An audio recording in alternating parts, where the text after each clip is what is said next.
जहां 27 वर्षों के सफर में 17,000 से भी अधिक छात्रों ने डॉक्टर एवं इंजीनियर बनकर भरे सफलता की ऊंची उड़ान। जहां साधारण छात्र भी झारखंड टॉपर्स बनकर बना रहे इतिहास। दूरदर्शी शिक्षाविद श्री विपिन सिंह के मार्गदर्शन में मेडिकल एवं इंजीनियरिंग के लाखों छात्रों के लिए आशा की किरण के रूप में गोल नेशंस लीडिंग इंस्टीट्यूट। केंद्रीय मंत्री चिराग पासवान नए लोजपा के प्रदेश कार्यालय का निरीक्षण करने पहुंचे। लोजपा रामविलास के प्रदेश कार्यालय में 28 नवंबर को पार्टी का स्थापना दिवस बड़े ही धूमधाम से मनाया जाएगा। चिराग पासवान ने पार्टी कार्यालय में जाकर प्रदेश के तमाम नेताओं से मुलाकात भी की है।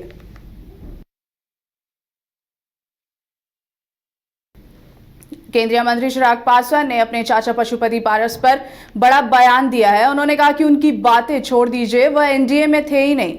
एनडीए छोड़ने की बात कर रहे हैं, वह एनडीए में थे ही नहीं। वहीं चिराग पासवान ने झारखंड और महाराष्ट्र में एग्जिट पोल पर कहा कि एग्जिट पोल तो ठीक है, लेकिन हम लोग पूरी तरीके से अस्वस्थ हैं कि हम लोगों की सरकार झारखंड और महाराष्ट्र में बनाने जा रही है और दोनों जगह एनडीए को आशीर्वाद मिला है। चिराग ने यह भी कहा कि सीधे तौर पर जब मैं चुनाव प्रचार करने गया था तो झारखंड में बदलाव की बहार आई थी, जबकि महाराष्ट्र में हमारी सरकार है और हमारी सरकार ही रहेगी।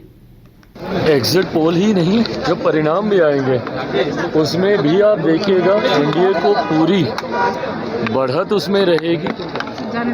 बड़ी जीत के साथ हम लोग सरकार बनाने जा रहे हैं, इसमें कहीं कोई संदेह नहीं है।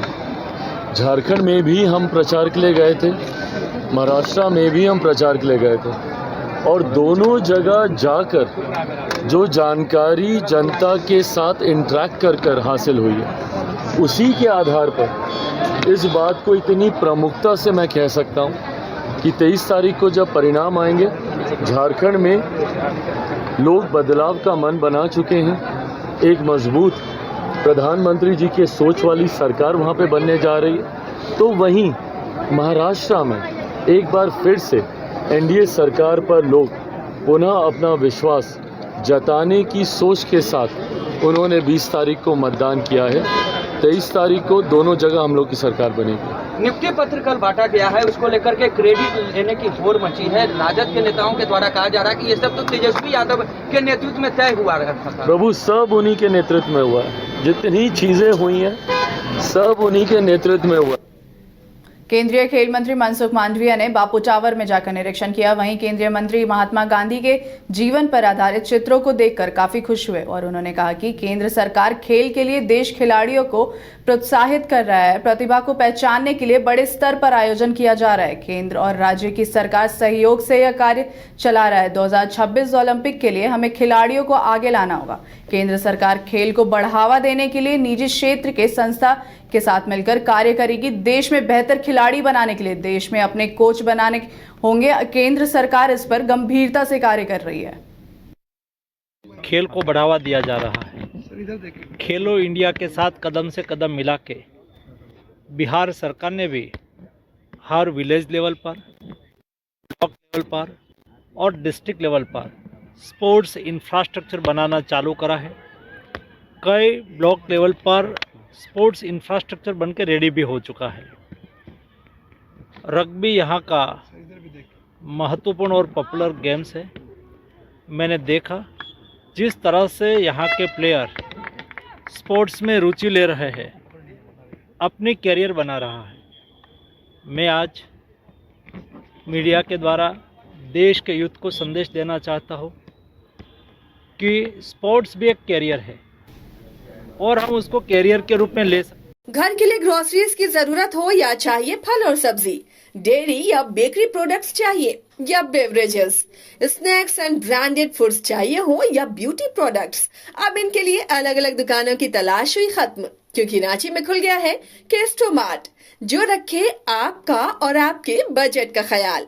हर सामान पर 5% की छूट, होम डिलीवरी की सुविधा भी। आज ही पधारें। Kesto Mart, one-stop solution for every customer's requirements. Call 9153989339.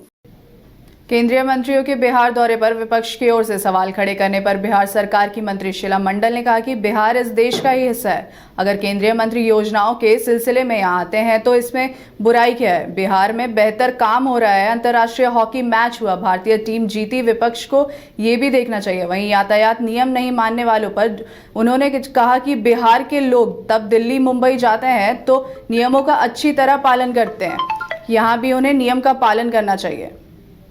Opposition का कहना है कि चुनाव का समय आ गया है तो अब केंद्रीय मंत्री अपना काम नाम छोड़कर बिहार में लगे रहेंगे। केंद्र में तो कोई काम है नहीं, सारे मंत्रियों को बिहार में लगा दिया जा रहा है। किस तरह से? देखिए, ये जो भी लोग कह रहे हैं इस तरह की बात, ऐसी कोई बात नहीं है। जहाँ भी डेवलपमेंट का काम होता है उस जगह का सर्वे करने के लिए ऑलरेडी आते ही रहते हैं मंत्री लोग। और आज आप देख रहे हैं बिहार में माननीय मुख्यमंत्री जी के नेतृत्व में जो बिहार में इतना काम हो रहा है, तो आज देखिए ना खेल के बारे में जो हम लोग का हुआ है, आज पूरे देश दुनिया में हम लोग का यहाँ से जो हॉकी टीम में जो जीत हुई है, कितनी बड़ी उपलब्धि हासिल हुआ है। तो जब जो काम होता है उसकी तहकीकात करने के लिए लोग आते हैं, और जो आज पूरे देश दुनिया में सब लोग इसका प्रमाण भी आप देख रहे हैं ना। आप देखें ना कि किस तरह से जो टूर्नामेंट हुआ उसमें हमारे भारत के हॉकी प्लेयर किस तरह से जीत हासिल किया। तो नहीं तो क्या चुनाव का संकेत माना जाए कि केंद्रीय मंत्रियों का बिहार दौरा चुनाव का संकेत? नहीं, केंद्रीय मंत्री क्या भारत बिहार अलग थोड़े है, भारत ही माना है बिहार, तो उस राज्य का हिस्सा है। तो स्वाभाविक है जो केंद्रीय मंत्री होते हैं उनके लिए सभी राज्य एक जैसा होता है और हर राज्य में वो जाते हैं। ऐसा कोई पर्टिकुलर नहीं है। जहाँ जो काम होगा, आप मान लीजिए कि अभी रोड का कोई NH पुल का निर्माण होना है, ये होना है, तो उनके देख रेख के लिए तो आते ही रहते। बिहार के सीमांचल क्षेत्र के पूर्णिया एयरपोर्ट पर जल्द उड़ान सेवा शुरू हो जाएंगी। इसको लेकर पटना में सांसद पप्पू यादव ने केक काटकर समर्थकों के साथ खुशी मनाई। इस दौरान सांसद पप्पू यादव ने कहा, 7 बार सांसद में ये मामला उठाया गया, मैं 5 बार केंद्रीय मंत्री से मिला, मैं धन्यवाद सबको दूंगा, धन्यवाद देने के कंजूसी नहीं करूंगा। पूर्णिया में दरभंगा की तर्ज पर हवाई अड्डा बने, मैंने ये बात केंद्रीय मंत्री के सामने रखी थी। पप्पू यादव के MP नहीं रहने पर बातें उठाई नहीं गई। एक बार तो अमित शाह ने इतना तक कह दिया था कि एयरपोर्ट शुरू हो गया। नीतीश कुमार 20 साल रहे, लेकिन एक बार भी कभी इस बात की चर्चा नहीं की गई।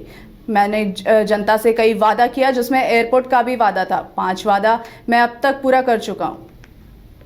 जिसका सपना हम कभी शरद यादव जी के समय, अटल जी के पहले, अटल जी से लेके आज तक हमने प्लेन भी शुरू की थी, और 20 साल पप्पू यादव के वहां नहीं रहने से MP इन बातों को दबा दिया गया था। एक बार भी लोकसभा में ये चर्चा नहीं उठी, सदन में ये मामला नहीं उठा।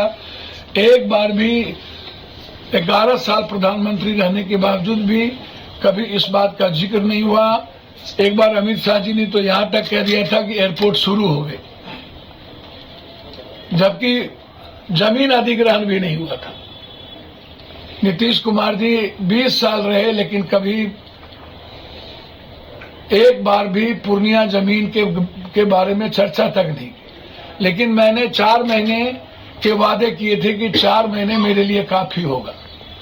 मैंने कई वादे किए हैं। एयरपोर्ट था, हाईडेम था, NH है, एक्सप्रेसवे है, रेलवे है,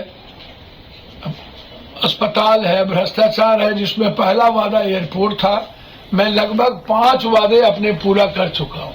पहली बार दरभंगा के किसी लाल ने किसी बड़े सुपरस्टार को साथ लेकर ऐतिहासिक पटकथा पर आधारित बड़े बजट की फिल्म बनाई है। यह फिल्म 2025 में रिलीज होने वाली है। सुपरस्टार परेश रावल को साथ लेकर CA सुरेश झा द्वारा निर्मित एवं तुषार अमरीश गोयल द्वारा निर्देशित बहुप्रतीक्षित फिल्म द ताज स्टोरी की शूटिंग पूरे होने के बाद दरभंगा पहुंचे निर्माता CA सुरेश झा ने यह जानकारी दी। देहरादून, उत्तराखंड और आगरा के प्रतिष्ठित ताजमहल और उसके आसपास के वास्तविक स्थानों पर 54 दिनों की फिल्मांकन के बाद निर्माता CA सुरेश झा के विजन में बनी फिल्म द ताज स्टोरी के सभी कलाकारों ने CA सुरेश झा के हौसलों एवं सब्जेक्ट को बनाने के प्रति जज्बे को दिल से सलाम किया है। यह एक यादगार सिनेमा यात्रा होने का वादा करती है, जो विरासत और कहानी कहने की उत्कृष्टता दोनों का जश्न मनाती है। CA सुरेश झा ने मिथिला सहित बिहार वासियों से अपील किया कि अगले साल रिलीज होने वाले इस फिल्म को जरूर देखें और इसकी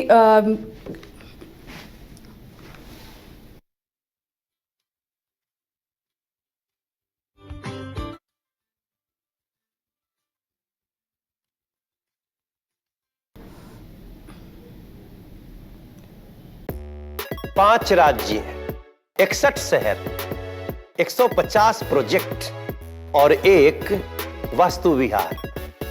नई सोच, नया घर।